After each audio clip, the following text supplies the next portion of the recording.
Welcome, I'm Glen Anderson, producer and host of this TV series, Glen's Parallax Perspectives. This series explores a wide variety of issues related to peace, social and economic justice, the environment, and nonviolent social change. We especially provide opportunities for the public to hear voices and viewpoints that are rarely heard in mainstream media. Mainstream media, politicians, and culture see the world in conventional ways. The establishment is stuck in how they see the world. In order to solve problems, we need to see things differently.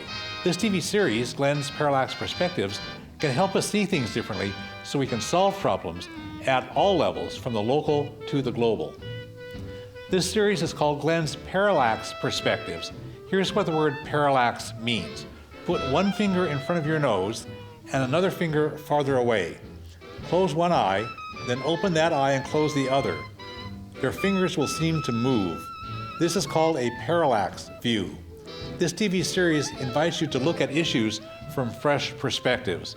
Also, see much information about the issues that we cover in this TV series and previous episodes of this series at my blog, www.parallaxperspectives.org.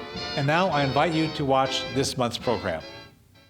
This month's interview on Glen's Parallax Perspectives TV series examines a problem that cuts across political and religious boundaries, because some people want to blur those boundaries by imposing their own narrow religious beliefs upon everybody else and upon our political system and our whole society. That problem has been called Christian nationalism. And that's the false notion that the U.S. was designed to be a Christian nation with conservative Christians in charge. Real historians keep disproving that false claim, and most Christians oppose it too, because it would have politically conservative Christians claim to speak for all other Christians. I'm happy to welcome as my guest the Reverend Douglas Avilesbernal. He's an executive minister in the American Baptist denomination, which we'll discuss briefly in just a moment. Pastor Doug has international experience and an international perspective. Now he's the executive minister of the Evergreen Baptist Association of American Baptist Churches here in the Pacific Northwest, where I live. He's also active in the nationwide organization, Americans United for the Separation of Church and State. Their website is www.au.org. And I belong to that too. For more than 75 years, they've been working to protect religion from government and protect government from religion. So the U.S.'s Constitution, First Amendment, protects freedom of religion. So people can have any religion or none at all, and we all still have equal rights no matter what we believe or don't believe. So our interview will explore the separation of church and state and this particular danger of Christian nationalism. So Pastor Doug, I'm glad you're here. We'll enjoy the conversation, and we'll enjoy informing the public of things that otherwise just do not get mentioned adequately. So welcome.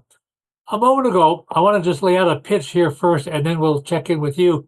A moment ago, I summarized very briefly the separation of church and state and the need to protect each from interfering with the other. And I'll say just a bit more now, and then I'll invite Pastor Doug to briefly add an opening thought before we go into the substance of the interview. In some nations of the world, governments are absolutely subservient to the dominant religion. In Saudi Arabia, Iran, and Afghanistan under the Taliban, those are examples of governments based on perversions of Islam. Israel's government is vigorously and violently imposing its form of Judaism upon that nation and imposing its nationalism violently upon Palestinian people.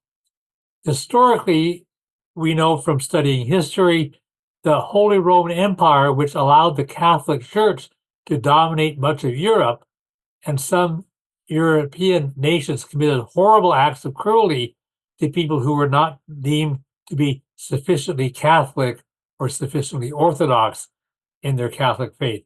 Nowadays, in the United States, some people want the U.S. to be what they call a Christian nation, and that would enforce their extremist right-wing version of Christianity upon our government and society and upon people who don't believe that. So that was my opening pitch here.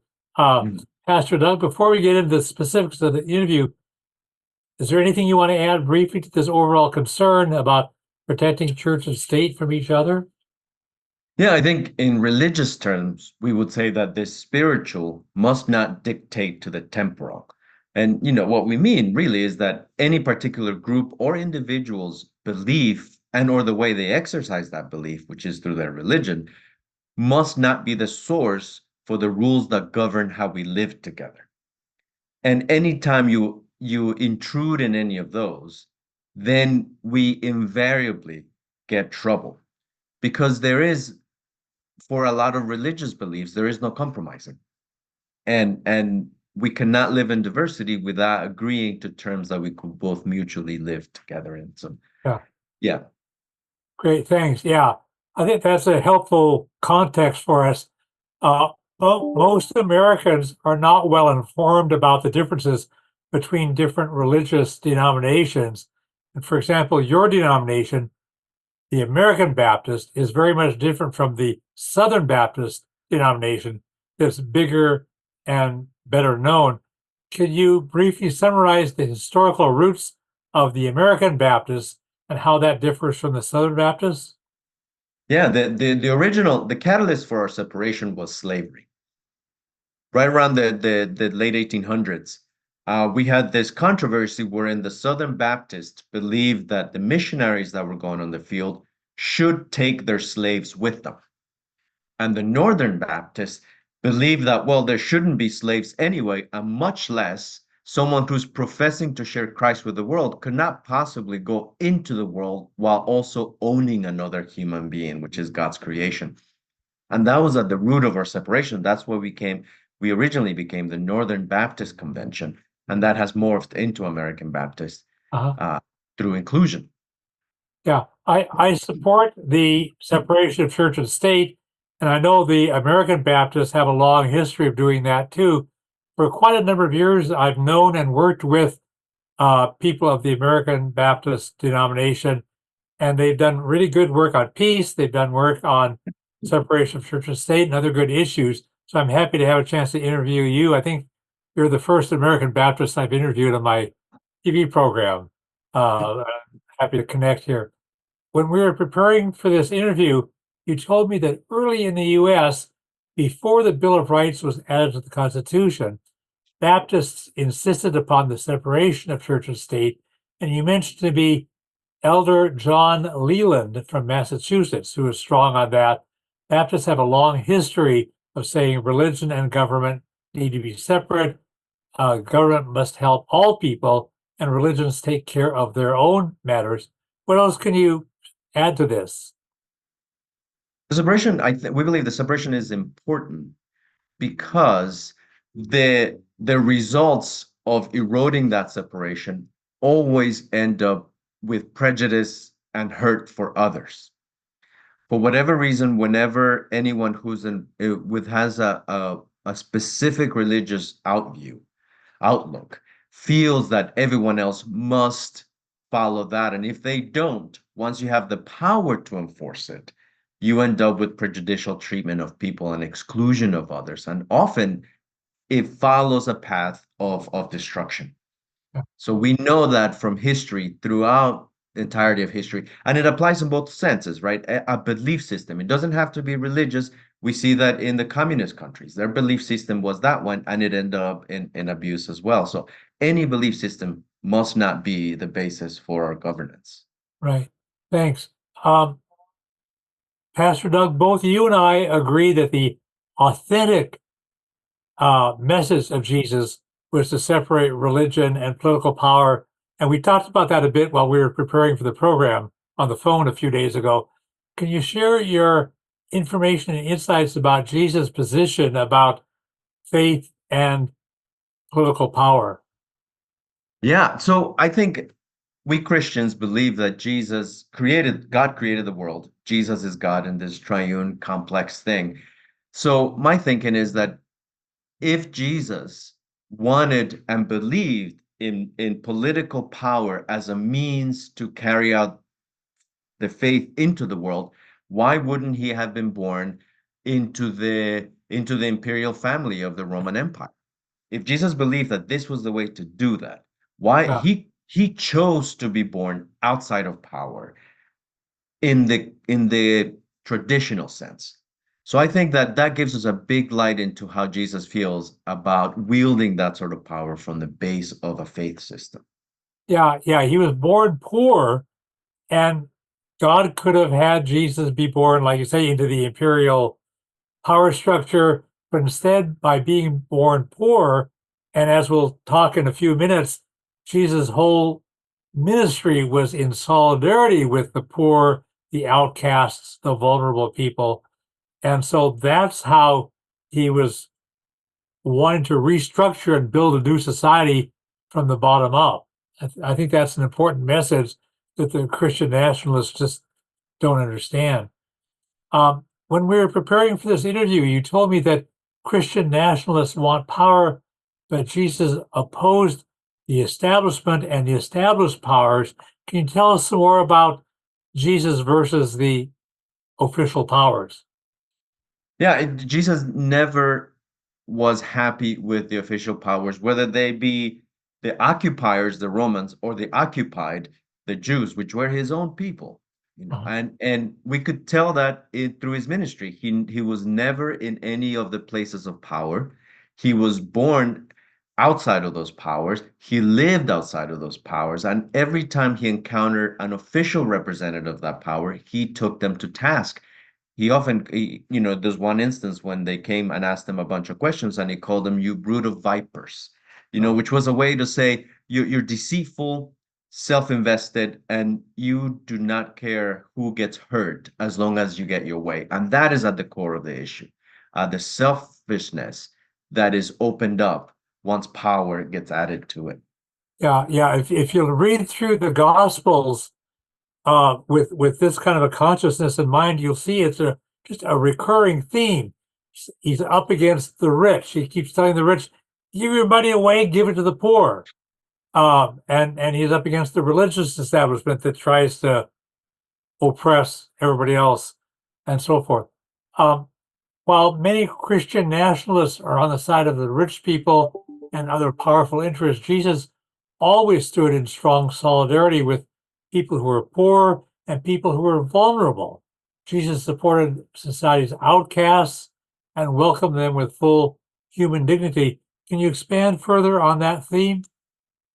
Yeah, now this is one of the most powerful tools that the Christian nationalism wields that says that if we help the poor, we're going to fall into socialism. And Jesus was never against structure or power in its own. What Jesus did say was that any structure that ignores the most vulnerable is rotted. Now, one way we could say this is, how much does it take to care for the most vulnerable? If we were to, for example, if we would just tax the wealthiest in our country a few percentage points more, we could take care of all of the poor in our country while they will still be as rich and getting richer just a tiny little bit slower. Yeah. Um, Jesus said, "Whatever you do for the least of these, you do to me." And that's a profound statement of solidarity with the poor, the vulnerable, the outcasts, and stuff. He said nothing at all about abortion. He said nothing at all about uh, homosexuality. He kept talking about love. We need to restructure our society based on love, compassion, welcoming in the people who've been elbowed out of the way. That's what he kept talking about. And the Christian nationalists don't want to hear that message of the authentic gospel. They want to lay their own political ideology upon us and say, "Oh, that's what Jesus was about." And they really are misleading us. And Jesus also denounced as hypocrites the people who bragged about being outwardly religious, even while they were violating the ethics of their faith by not caring about the poor. I mean, if you look back into the Old Testament prophets, they care about the widows and the orphans and fairness. And some of the Old Testament prophets denounced people who would go to the courts and screw over the poor people, stuff like that. Jesus was always on the side of the vulnerable and the oppressed. And so it's a very clear thing. But they had religious people who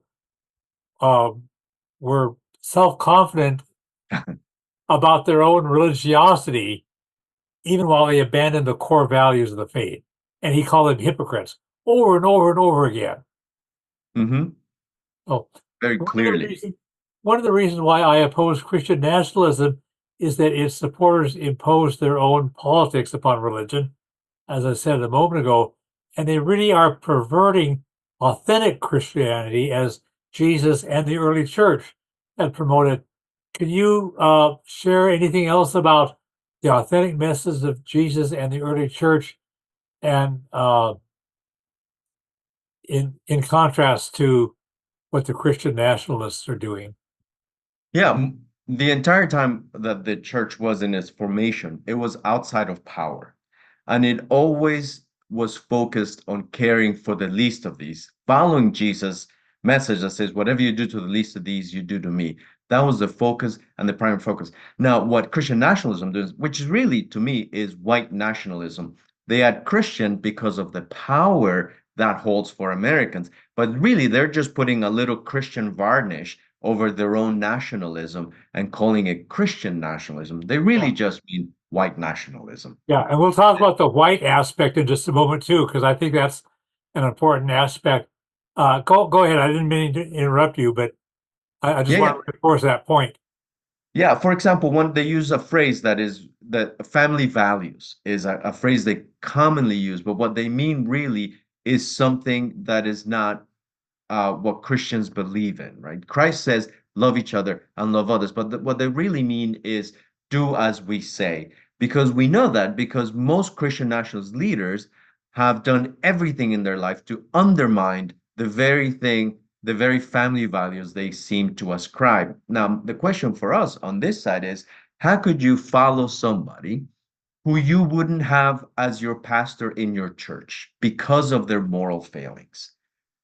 And that's the difference that we see here. There is someone who is in charge. The scripture says, to those to whom much has been given, much is expected from.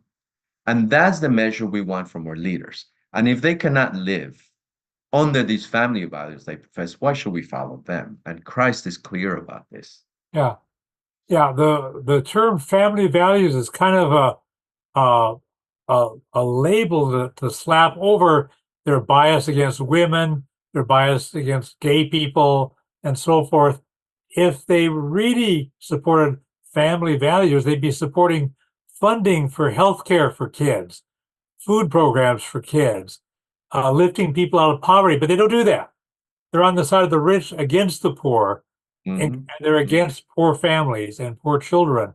And if they were really pro-life, they would be opposing war because war kills people. They'd be opposing nuclear weapons and stuff. But pro-life is really, let's take away women's rights to make their own health decisions. So it's a layer of propaganda above what they really are doing. Let's see. When we were preparing for this interview, Pastor Doug, you said the Christian nationalists seem to want to recover a past that was lost. And can you tell us briefly what you meant about that? Yeah, make America great again, and there's this sense that they want to recover what they perceive was lost, back when white males were at the center of society, completely dominating it, when we had blue laws, when we had sundown laws for people of color, when women couldn't even get credit on their own, much less buy a house or anything like that. They were completely, absolutely under this white male sphere. But the past was not as good as we remember it, any of us. We always remember our past much better than it actually was. And also, and finally, the past might have been amazing. The 1950s, the idyllic 1950s were idyllic for a very small percentage of the population. If you were a person of color, it was awful. And if you were a poor white, it was just as awful, except they told us that you're better off than those people. Right. Yeah. It's like you have a pecking order, and the idea is find somebody below you that you can pick on. So you might be a poor white person, but at least you can pick on people of color because they're below you.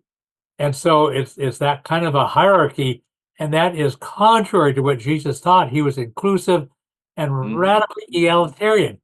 Everybody was welcome. Everybody was equal.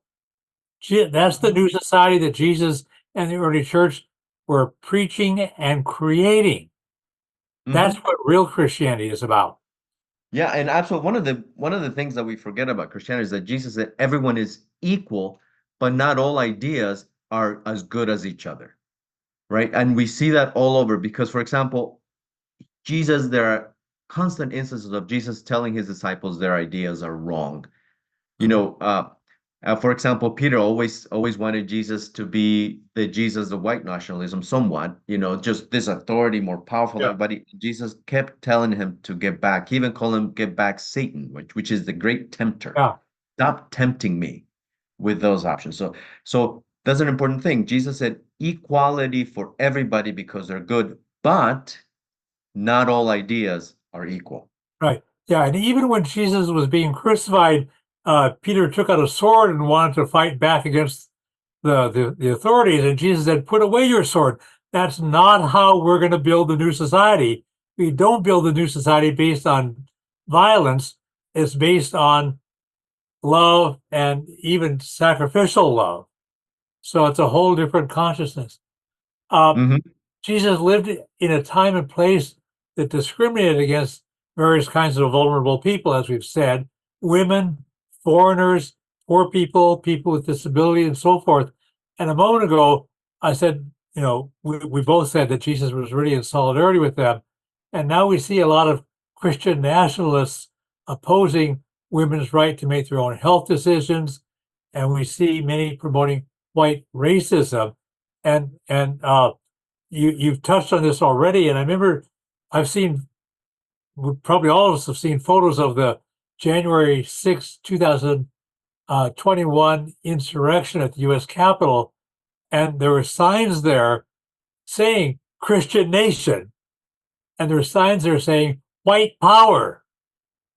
I mean, that's what was going on there, and that was the kind of the subtext behind that attempt to violently overthrow the government and keep Trump in power. Can you add to this kind of a thing? Yeah, there's this false idea that white is better. It's is we understand where it comes from, and in the early 20th century and even before that. But what I find interesting is that the people who are making this argument really must look at their history because the first colonists who came were not the best and brightest from Europe. I mean, for the first couple hundred years of the colonies, the Americas were really what they would tell their criminals, you either stay here and die in jail or go over there. So the people who came were not the best and brightest from Europe. Yeah, So let us be clear about that. You might think that your ancestors were knights and etc., but that's really not true if you're in the Americas. So this idea that we have the brightest and the best is really untrue, and there's no historic basis for it whatsoever. But yet, white nationalism wants to co-opt Christianity, which is non-hierarchical, into a truly hierarchical system based on skin color. yeah, yeah, yeah. And a few days ago, you told me that they scapegoat vulnerable people as a way of exploiting feelings of grievances and losses, like we've said. For example, rich people, extremely rich people, are taking money away from the working class, and so they scapegoat people who are competing for jobs, people who might come here from another country, and we'll talk about immigration in just a moment. But also women are taking men's jobs, and affirmative action means that people who are not white have a chance to compete to get jobs that white folks have had. All these kinds of things, and so they are oppressing people in, a number of ways for a number of reasons related to these feelings of grievance and loss. And the scapegoating is really an important part of that Christian nationalism. They just don't put it out in a honest way. It's kind of hidden. Um, can you tell us more about how Christian nationalists are trying to herd people in certain directions? Yeah, Christian nationalism has discovered the power of propaganda. And one of the things that propaganda does best is find a grievance and give a purpose for a reason for that grievance. And for us, one of the best reasons is the vulnerable because they can't fight back, as it were. And they have this already built in reason that negates their fighting back, right? So this is why immigration is so convenient for them, because we could say their arguments don't matter because they are illegals. They broke the law, so they're criminals. So are you going to listen to a criminal? So it is very easy then to say all of your problems are because of these people, Yeah, while at the same time continue to abuse those very same people in very so in essence it's bait and switch, right? Like look this way while we continue to abuse you. And that's exactly what they are doing. They're finding the grievance. That is a very powerful thing, and it hurts. And saying this is the reason I'm pouring a lot of money into that. People are buying it. yeah. Um, can you tell us some more about immigration? Uh, the issue of immigration keeps showing up as a big political issue because people are campaigning saying, vote for me and I'll keep those people out, or I'll put those people down, or whatever. And this happens really in both political parties. And there are some very cruel distortions and lies and abuses that people are saying nowadays. Uh, can you debunk some of the lies and distortions and help us see the truth about immigration? Yeah, I mean, Reagan was clear about this. President Reagan was clear about this, that undocumented immigration is a net benefit, especially for businesses in the United States. So it is convenient for us to keep it broken because what it does is that it keeps a pool of people who are working, willing to work for next to nothing available to us. And as soon as immigration raids your factory or your business, etc., they take away everybody. But then you just the next day you're filled again with just a new crop of Yeah. people who are working for next to nothing again, and you pay no consequences for it. So you're saying when the federal immigration authorities come to a workplace and pull away the people who don't have documentation. Yeah, they they take them away. Of course, this it's in the news. It's our government's working, et cetera, et cetera.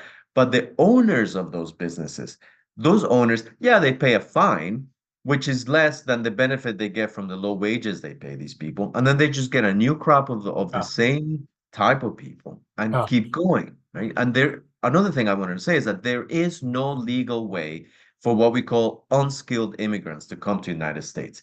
Do you think if somebody could apply for a visa, a worker's visa to be a landscaper here for the summer season, do you think if there was a way for them to apply, why would they choose to risk their lives by walking through the desert if they could just instead fill out reams of paper? But it doesn't exist, you know. So we say to them, come work for 5 times as much as you could make at home, but we're gonna give you no way to do that legally. Well, also there are reasons why people can no longer stay in their own Yes. countries in Central Yes. America or other places.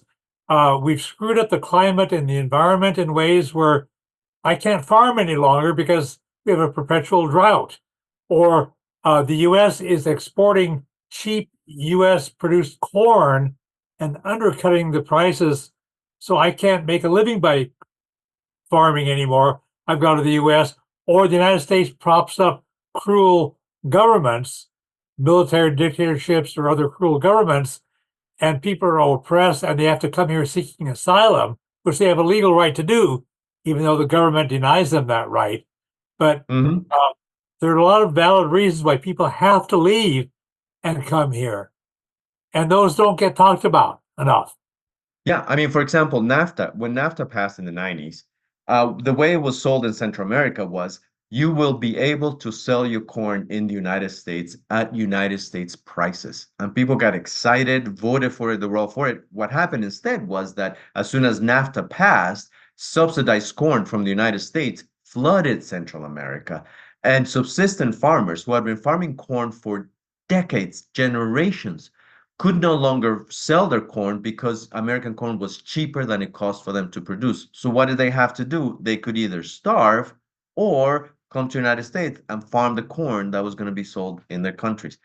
So it has been our practice since the 50s, at least, probably earlier, to keep Central American and Latin American governments unstable because that makes it easier for us to get our way. The result of that is that people have to go somewhere else for a life. Yeah, yeah, yeah. There's a long, long history of U.S. abusing Latin American nations and other nations too. Uh, Let me see. I turn the page. Uh, Pastor Doug, we mentioned that Christian nationalism perverts real Christianity, and you've also told me that nationalism, the nationalism aspect, is a particularly American perversion that makes wrong assumptions and distorts history. Can you tell us about the nationalism aspect? Yeah, this idea of the city on a hill, and the new Canaan, So this comes from the Hebrew scriptures, which Christians used to not as much anymore call the Old Testament. That God has given you a land and it is yours to have, regardless of who is there.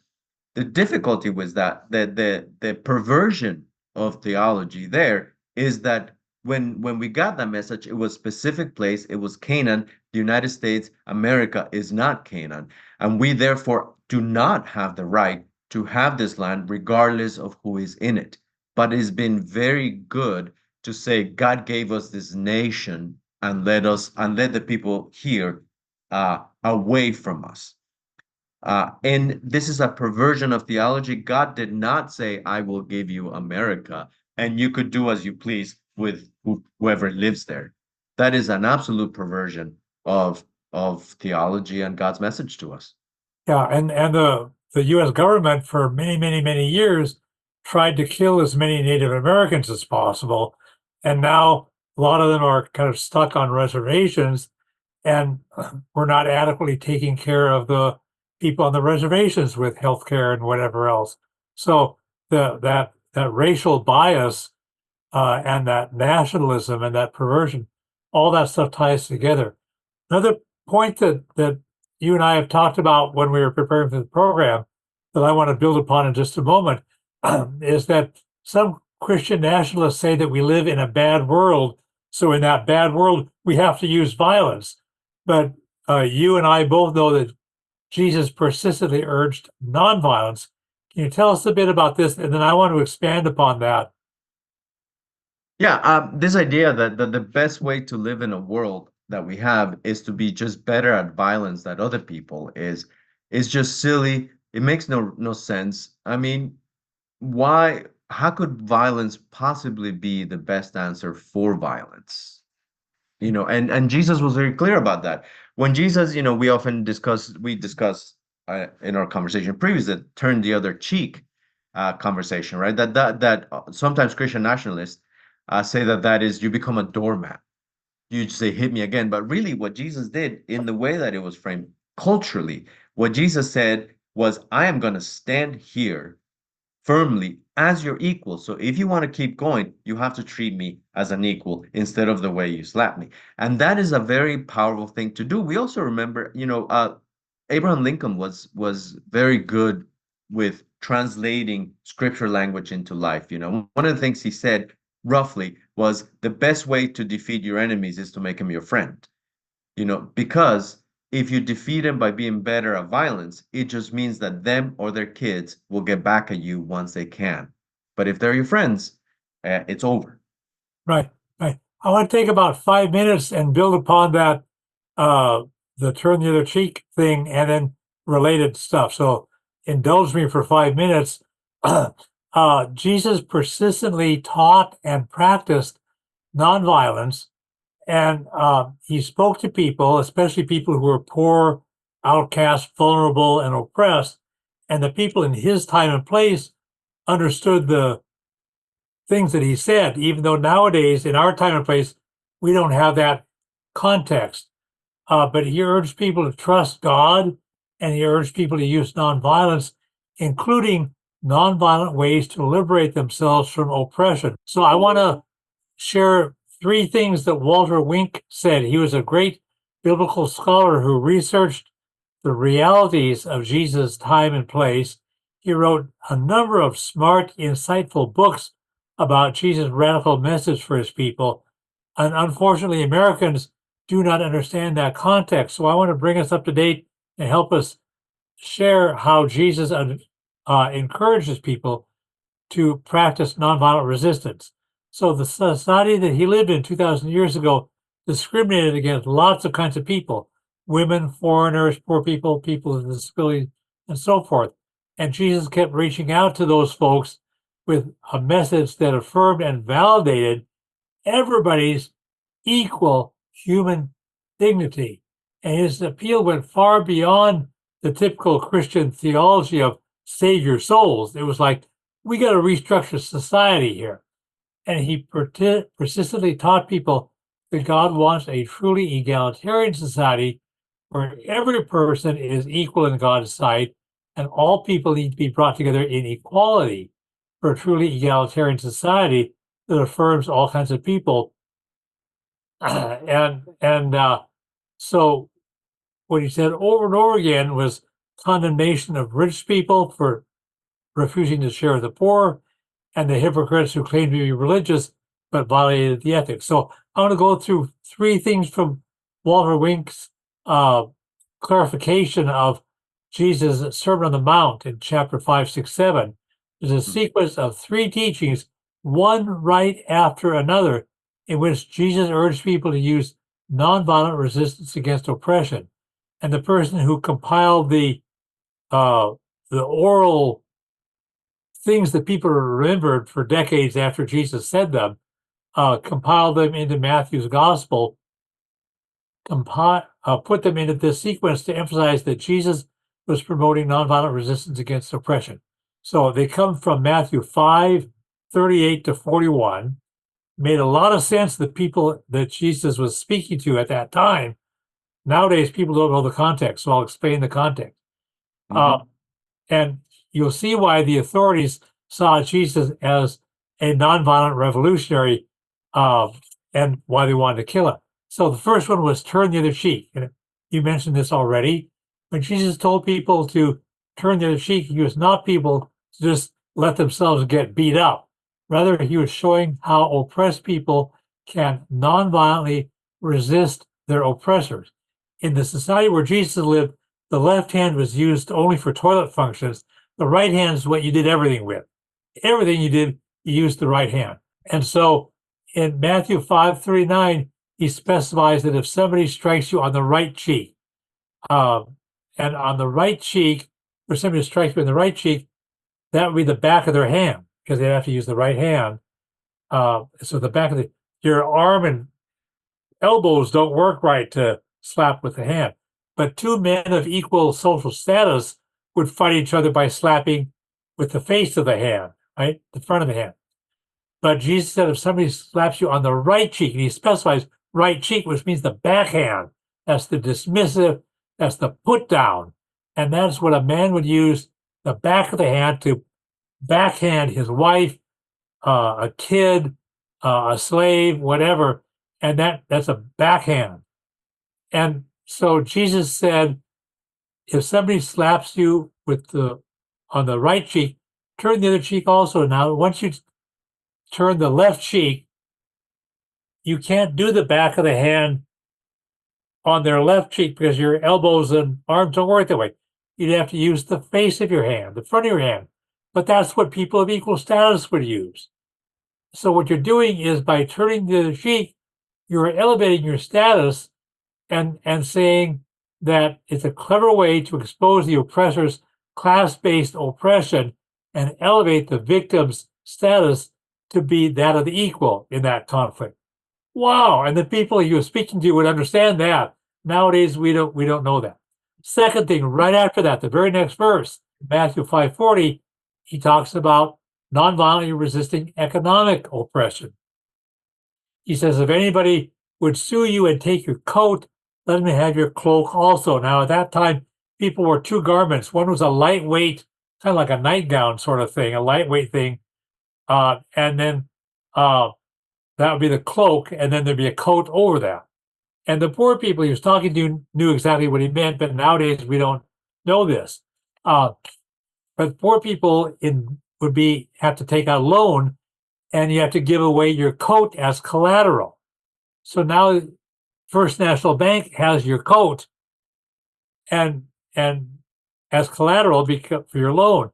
And sometimes you're so poor, you will never be able to repay the loan. So First National Bank takes you to court and legally gets custody ownership of your collateral, your outer garment, your coat. And so Jesus spoke to people who were so poor they could never repay their loans. He said, here's what to do. If somebody takes you to court and takes your coat, the collateral that you could never redeem, he says, take off your other garment too and give them that also. And then you stream out of the courtroom completely naked. Now, in that society, there's a lot of shame on being naked, but worse than the shame of the person who was naked was if somebody had caused your nakedness. So whoever had caused the nakedness would be having the greater shame. So when you leave the court, the shame is on the lender. First National Bank took all of my clothes. And so that's a clever way to expose the systematic economic injustice of the lenders who are oppressing a lot of people. Third example, right after that, Jesus proposed a third strategy for nonviolent resistance to oppression. In this case, it was the oppression of being occupied by the Roman Empire's army that was occupying their lands. Nowadays, people don't know the revolutionary meaning of going the second mile. They think, oh, that's just like a business that does extra good service. No, that's not what Jesus was talking about. And the people he was talking to knew that that's not what they're talking about. In Jesus' time, he urged going the second mile as a clever form of nonviolent resistance against the Roman Empire. The Roman Empire was occupying a huge amount of land, and they would have their troops carry their own heavy packs long distances. But they were allowed to have a local person be required to carry your pack for a mile. But the Roman government was savvy enough to realize we can't oppress people more than a mile because then that'll anger the people. They'll rise up and throw us out. So they said you can, to the troop, you can have a local carry a pack 1 mile, then you have to take it back, and then you give it to another local person, make them carry that the next mile. And Jesus said that if somebody would force you to go 1 mile, go a second mile. And when you do that, you got that soldier in trouble, and you've exposed the inherent oppression of the whole Roman occupying army, the whole Roman Empire. So it's a clever, nonviolent oppression resistance tactic. Now, the Gospel of Matthew sequenced those three strategies for nonviolent resistance, one right after another, because the Gospel of Matthew was pointing out clearly that Jesus was instructing people how to nonviolently resist oppression in their daily lives. So no wonder the authorities wanted to kill him. So I think that's an important thing to do. So I want to flip back here to Pastor Doug. I'm glad to have that opportunity to clarify to people what Jesus said, because in our time and place, people don't know that background. And I want to ask you a couple things and then ask you to respond to each of these briefly. A few days ago, you told me some things to follow up on, maybe 30 seconds or so for each of these 4 questions. Many Christian nationalists claim they are the only source of truth. They've got it all. How do you answer that? You're muted right now. Not Unmute. at all. You just gave us some of the reasons. One of the things they do is they want to make sure you don't read scripture, and especially that you're not educated into what scripture really meant, which is why there's so much anti-education. Because once you're educated, you realize things like you just told us. It's mind-blowing. Jesus's messages were so revolutionary that they would bring a revolution peacefully, which is why they killed him, because violence, the Roman Empire knows how to deal with violence, and they knew they were better and had better means. But peace, they knew they couldn't deal with and couldn't handle, which is why they killed him. And that's why Christian nationalisms are saying, don't listen to anybody else but us, because they know that nonviolence and peace, that they can't handle. Good point. I like that. Thanks. You told me that they spread their message vigorously, so a lot of people hear only their side of the issues, and so a lot of people have been fooled, including some decent people who've been fooled. Tell us about that. One of the things they do is to say, we are the only ones who care about you because we are like you. Anybody else who says something different than us, they say it because they don't care about you. And that is powerful because we all want to belong. We all want to be part of something. We all want to be loved. But what that does is that they capture good people in these silos where they could control them. And those people love so much that they would do anything for love. Uh-huh. You also told me that some Christian nationalists take advantage of their dominance, and they're just milking it for all they can. Tell us about that. One of the things that they have, I think Americans United calls this the shadow network. They are very well organized and they have people giving tons of money because they know they will get at least twice in return. And what they do is then they network, they're writing bills for legislators. They're contributing to small, seemingly significant campaigns for school districts because they know that if they catch you in the locality of where you live, they could control the higher ups because now you are loved so much that they reach out to you into your little town in the middle of nowhere and supported you. So this is means of control. Once they have these avenues of control, then we get the result that we have now, which is our house is just a mess because we got radicals there because they're easy to control. As long as you say the right words in the right way, you have them. Okay, this leads us right into the next point then. People join a cult and get deeper into that cult, and they stop listening to information different from what their cult leaders tell them. And in some ways, the Christian nationalist movement seems like a cult. And folks who have family members or friends who've joined cults have to try to figure out, how do I rescue this person from this cult that's taken over their life? And they talk about deprogramming them, stuff like that. Do you have any insights or suggestions about that? Well, I think one of the a cult sits on love, right? They say, I am the only one who loves you, nobody else does, and everybody else who says anything wants to take you away from true love. One of the things that Christians could do is that we as Christians are one step closer to them by virtue of being Christian. So we could talk about the love for Jesus, engage with them, not in a superior way to them, not in a way to say, I'm coming to rescue you, but a way to say, let me just hear from you, build a relationship. And slowly, this relationship could grow. Another thing you could do is, and I really mean that, Christians should get training on called deprogramming. So we could now, because there's very good information there. What we do then is that plus Christian compassion and Christ guidance is a very powerful tool that Christian nationalists are very afraid of, which is why they want to antagonize us. They want us angry, lashing out, because that they could handle. But if Right, we're right. not angry and loving, yeah. the Christian nationalist movement promotes itself as if it's a grassroots movement, but actually there's some powerful forces organizing, funding, and promoting it. And you mentioned this a moment ago. Can you add more to that a bit?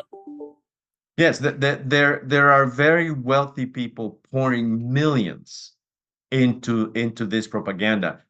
And they're in this, we've discussed this shadow net. They don't want to be seen because they want to pretend that this is a grassroots issue, but they're deeply funding. Now, this sounds the difficulty with this argument is that that is exactly what Christian nationalists are saying about the reasonable side, right? That's why they keep saying Soros, Soros, Soros is funding everything. Oh. So Well, also the, Soros is Jewish, and people talk that's about right. Soros, and they either say the Jews are behind this, the Jews are behind That's this, right. and you get this Correctly. from a lot of right-wing sources. So they attach to your prejudices, which are already there by acculturation, Yeah, and push on those. yeah. We're tight on time. I want to make sure that we do get a chance to um, uh, uh, talk about the organization that both of us are active in. The website of the Americans United for the Separation of Church and State has a lot of information. It's www.au.org.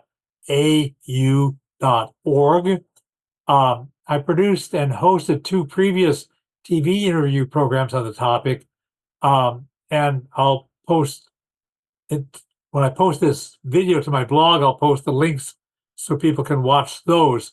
But my October 2021 program was titled Religious Freedom, What It Is and What It Is Not, and provides fresh information and insights into the controversies that have confused and misled a lot of Americans. And I interviewed Rob Boston, who's Oh, very yeah. active with Americans United. And he clarifies clearly what religious freedom is and is not. So we clear up the confusion that a lot of people have been misled by. And my October 2019 episode of this series is called Being Christian in America in a Time of Crisis. And I interviewed some retired ministers in the Olympia area who help us take a fresh look at some of our nation's social and political issues, especially in light of religious faith. And a lot of the issues that our nation is grappling with have been pushed hard from right-wing viewpoints, but those are not the only viewpoints of Christianity. So my guests say, here's a better way to look at that. I'll post that link to my blog also. Let's see. There's more information we'll be posting about how the religious right wing, the Christian nationalists, and the Trump people have merged.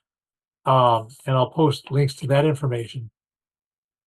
I want to again mention Americans United for the Separation of Church and State. I've been reading their materials for many years, providing financial support to them.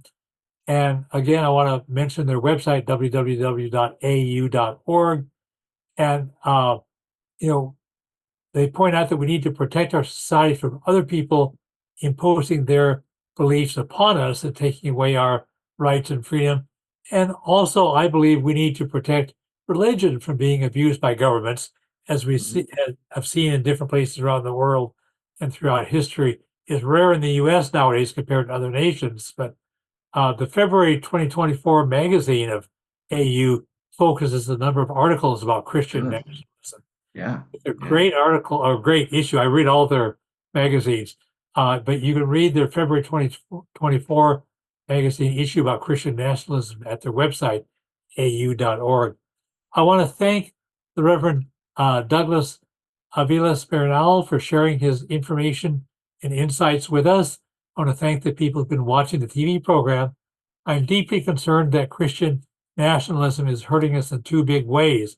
One, right-wing extremists who say they are Christian are actually perverting authentic Christianity, what Jesus actually taught and practiced, and what the early church was trying to do to build a new society.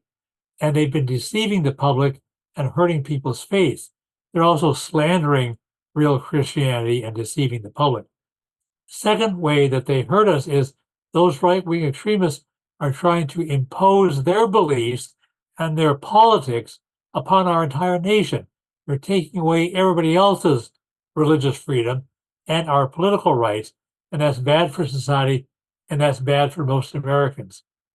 So I invite people to get more information about a wide variety of issues related to peace, social justice, and nonviolence through my blog, www.parallaxperspectives.org. That's PARALLAX perspectives.org. You can also phone me at 360-491-9093. We are all one human family. We all share one planet. We can create a better world, but we all have to work at it. And the world needs everything that you can offer. Thank you all so much.